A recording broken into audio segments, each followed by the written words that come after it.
Now, if only Mario was in this. Project X Zone. No, I'm just kidding. Well, actually, that could be interesting. Nintendo would never do that, though. Oh, would they? Project X Zone. Published by Namco for America.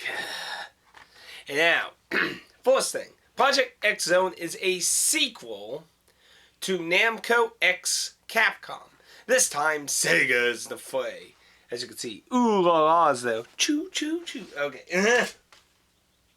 But, Project X, I never played Namco X Capcom, so I remember when it came out, a lot of people were like, why is this being published? Like all over there, and then never got published outside Japan. I might consider importing it, because this don't seem too bad. It is a tactics style RPG with a small twist to combat. And it's a huge crossover between Namco, Sega, and Capcom. Like, to the max. If you're not expecting fan service in this, you're in the wrong place. Expect the normal kind of fan service. Now, I got the limited edition, which was the normal price. That came with extras. It came with a nice poster, a music disc that I have not opened yet. Why are the titles one way and then the front's this way? Weird. It also comes with an art book, which is pretty nice because it introduces, I'm not sure if it's all the kills. Yes, Frank West. You can't wait to get that. It has some original characters. It has characters from all kinds of franchises, though. So, if you're familiar with all three companies, you'll probably see a lot of familiar faces. And it comes with 2 astounding booklets of 3 bits of paper. 2! So you get 6 pages! Okay. So with packaging out of the way, let's get to the game. So first thing, story. You will not have any fucking idea what's going on unless you read Japanese and you played Namco X Capcom. This is a direct sequel, and while I commend not doing the, oh yeah, the original game never came out, which just fuck with the story so they don't have to consider or even acknowledge it existed. I appreciate not doing that, but still, you're kind of left in the zone. Well, I would assume as you get much farther in the game, it becomes a lot more understandable. There are some old terms and stuff. I know a teeny little bit about Namco X Capcom. I do not know Mac's story, like the whole picture, so. But basically, it seems all the characters who appeared in such title are all way aware of things are happening and things are getting weird and shit again. But yeah, if you never played that and you don't read Japanese, you're probably going to be in the I feel like I'm missing something here crowd for a little while until more story and stuff gets more explained. Combat is where the game gets different. While outer combat is pretty much like a tactics RPG. You move around the map in the chessboard kind of fashion. You can interact with some objects, destroying them, and loot chests. But in combat's where things get really different. So basically, you have pairs and solos. Pairs are always in 2, and the solos obviously by themselves. You can pair a solo with a you can make a pair and solo team up to make a group of 3 at most. And then if you put them near a unit, another pair on the map, pairs are the only ones that appear on maps. Solos only get teamed up with pairs. They don't appear on the map. But if you put a pair near another pair in combat, you can use a solo, the other pair, and then everything your character who engaged the combat move can do. Basically, combat It is turn-based, but visually it's not. It's like a weird hybrid of 4 turns with summons and chaining combo animations all together to get as much damage. Basically, you can't. There's no like real time element in a time fashion. Basically, the counters you have hit one button or hit the button with the direction or the other direction, or like the shoulder buttons can also summon solo and pair. And basically, when you activate something, it just starts a whole chain of fighting moves or insanity or crazy shit. And you're basically just trying to chain all this shit so all the hits, because the enemy gets thrown around, knocked in the air, boom, boom, boom, boom, boom. So you're trying to like make moves and summons and that all connect with the enemy and get all the combos and damage in. It's really kind of a timing game.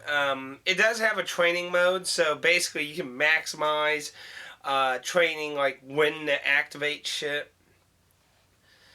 But it really has no real-time element aside from once you trigger actions and they just start fighting like hell. It's not like, I want to move to left, right, up, down, left, right. No, it's like, it's all preset move set. So, if the enemy's up here and the killer's punching down here on the ground, they're going to all miss. You can't just be like, oh, I want to jump. It's really weird. I don't think I've ever seen a game quite like it.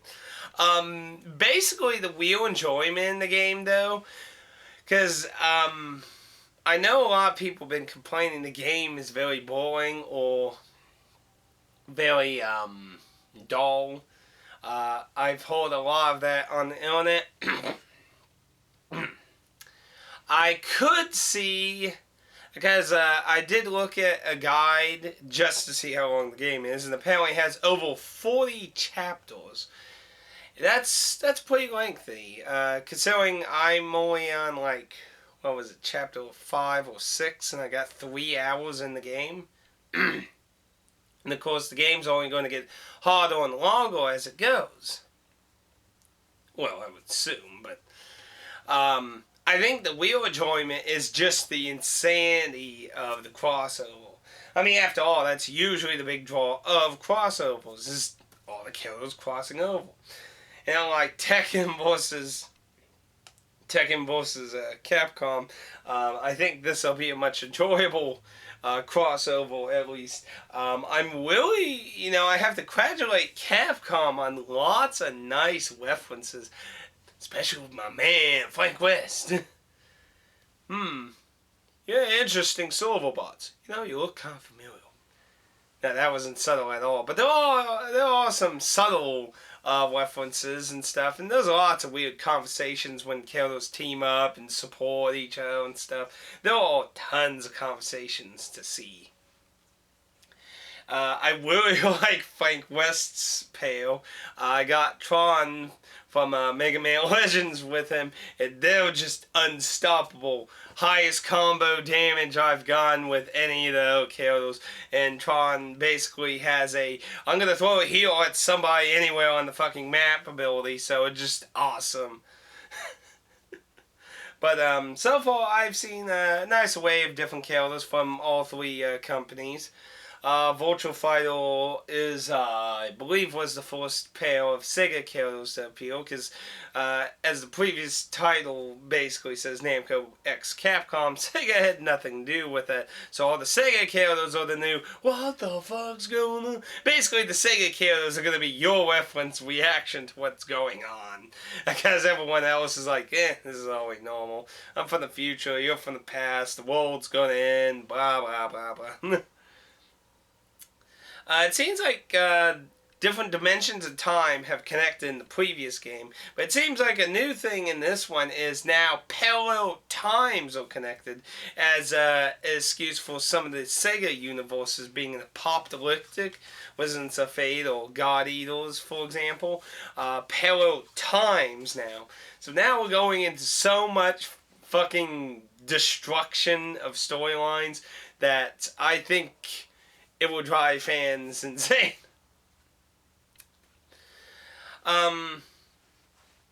Strategy in the game so far hasn't been too interesting. A lot of characters have special techniques they can activate using their XP meter, not their experience meter. I fell into the strange trap of thinking that was actually my experience, but no, it's actually a separate bar. Your XP works like normal. Your XP is basically your special abilities, and you can do like full blocks for 60, you can do partial blocks for 20, counter for 20, activate special moves, use Tron's energy container for 30, you can revive units with 100. So far I haven't encountered too much strategy. I had a pretty easy time healing most characters. A lot of characters have self-healing moves. The God Eater team has the ability to shoot healing shots at people. That's useful too. Leveling up, it does not look like it's going to be a very grindy game because you won't have the option to grind. You got training, but you don't have actual let's go to maps and grind some levels. It seems to be taking a very Vidal Hearts, I believe that was the title it was called, or Fire Emblem style, where it just basically keeps trugging along. Well, not counting the Fire Emblems that have maps that you could grind on. There's only like, what, 2, 3 Fire Emblems that ever did that.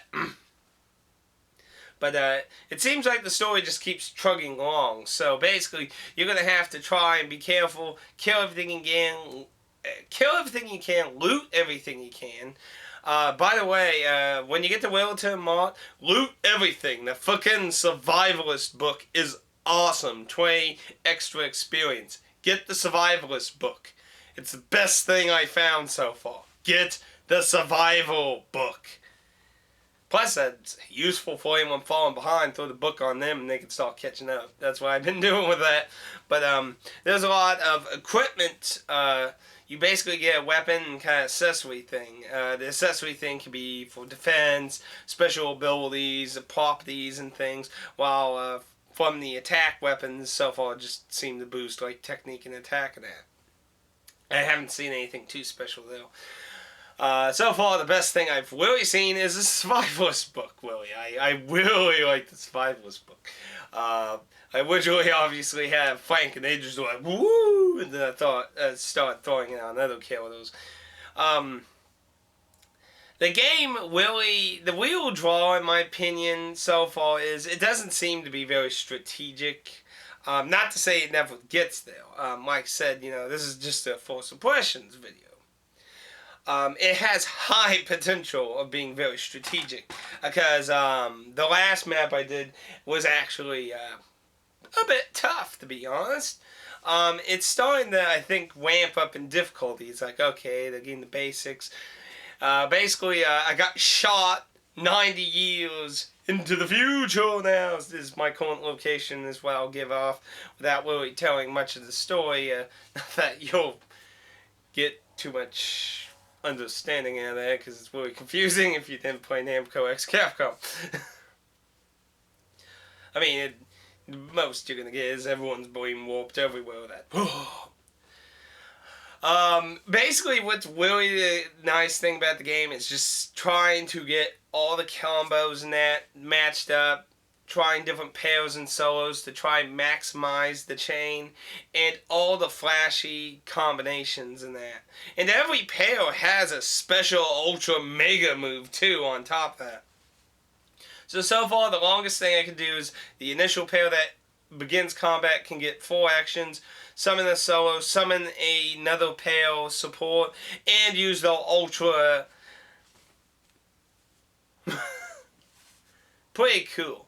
Enemies seem to be huge amounts of random shit from all kinds of different franchises. From Dead Rising to Zombie Revenge to Darkstalkers or Resident Evil. There just seems to be a huge array of enemies based off that, with some special ones that originate with some of the villains from Namco X Capcom.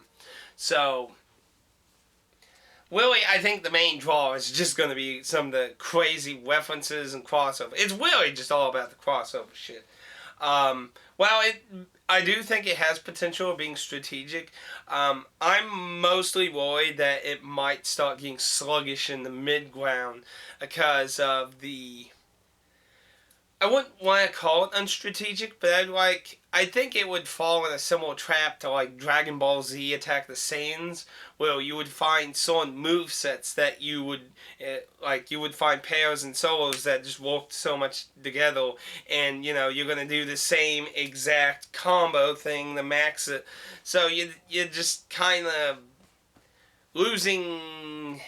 How do I want to see this? You're losing the touch where you would mix it up a lot or evolve. You would just basically be doing the same shit over and over again once you find out all the pairs and solos that you perform together and everything.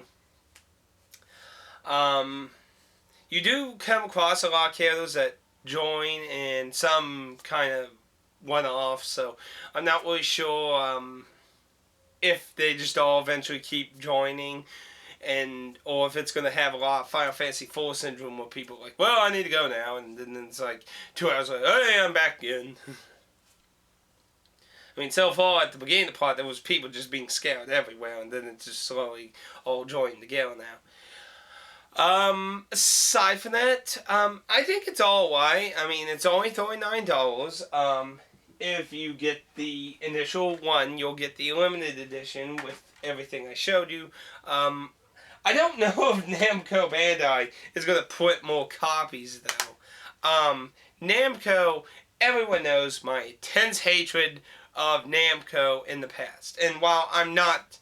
Namco has been doing an awesome job bringing mini RPGs, Tales games again, Ni Kuni, there's that weird 3D, 2D RPG thing coming on the PS3 next month. Well, technically this month now. Namco's been doing a very nice job for America lately, but I still have grudges of the past, man. But hey, keep up the good work and those grudges fade away faster and faster each day. But based on past experiences, Namco makes very small print ones of RPGs. So I don't know if they're going to really make any more print ones of this game. So my recommendation is get out there and buy it now off Amazon, GameStop, wherever there's a fucking copy available. Go buy it now, because I would be surprised if at most they might reprint one more time with a regular copy, is what I'm seeing. I don't see them making any more than that. If they do, that's awesome. That's really awesome if they do, but I can't really see Namco doing that. It seems way against the norm they do. It really does with Japanese RPGs. They really don't have a very high tendency. I mean, just look at a lot of the past games. They're kind of expensive. But anyway, to the point, is the game worth picking up? I think it's worth picking up if you're invested into at least knowledge of half the cast, at least. I mean, I don't know all the characters. I never played God Eaters, so I don't really know anything about those characters or that game's world or that. But if you know a good chunk of the characters and who they are and that, you'll get a pretty nice kick out of a lot of references and things between different characters, the worlds. The visuals are very nice in combat. I'm not too much of a fan of the out of combat visuals, because not that they're not pretty, they're very stiff looking in my opinion. And I'm not a very picky person with graphics. They just look very lifeless. Like in combat, they are full of tons of color and flair and movement, but in combat, they're just really little pigs that barely like, okay. I mean, there's not really a lot of life on the world map. And obviously, being a tactics game, but I would say Final Fantasy Tactics on the PS1 had a lot more lively looking characters on the moving of the map than Project X Zone. But in combat, the graphics are really awesome in it. It's basically mostly 2D with some environmental 3D, so and a lot of fan service. you know who. But anyway, yeah, I would recommend it if you know a lot of franchise characters, you don't mind tactics, and you want something a little different in your tactics. But in the end, I would be kind of worried about getting kind of old so far into the game unless they really keeps it pretty refreshing with new characters. Because, like I said, once you get a good team up with solo and pairs, you're just going to find that right timing and then basically use that all the time, most of the time, unless enemies start showing a lot of variety in sizes or something. Like, I mean, some enemies are really big, skinny, and I haven't seen that play a big part in it. But if it does, then that would keep things a little more interesting. But so far, I haven't. At most, is just bigger. Not there's normal target frame, and then just gets bigger, which obviously makes it even easier to hit. But anyway, those are my thoughts on Project X Zone. I recommend getting it if you have any interest, because the game will probably be sold out and incredibly expensive for quite a long time. I could be wrong, but hey, I'm not going to be surprised, like I said, if it does. Anywho, I think it's decent. I got about 3 hours in, and I'm probably going to keep playing some more on the side. If you have any questions, thoughts, or your own personal opinions or anything about the game, please feel free to leave a comment. I'd love to hear your thoughts on the game, or any questions on the game, or just say, hey, dude, why is Mario hanging there? That's mean. Anyway, next time... I'm not really sure what's next time. Just so busy I can't really plan shit. Okay. Anyway, I'll see you all later. Have a nice day.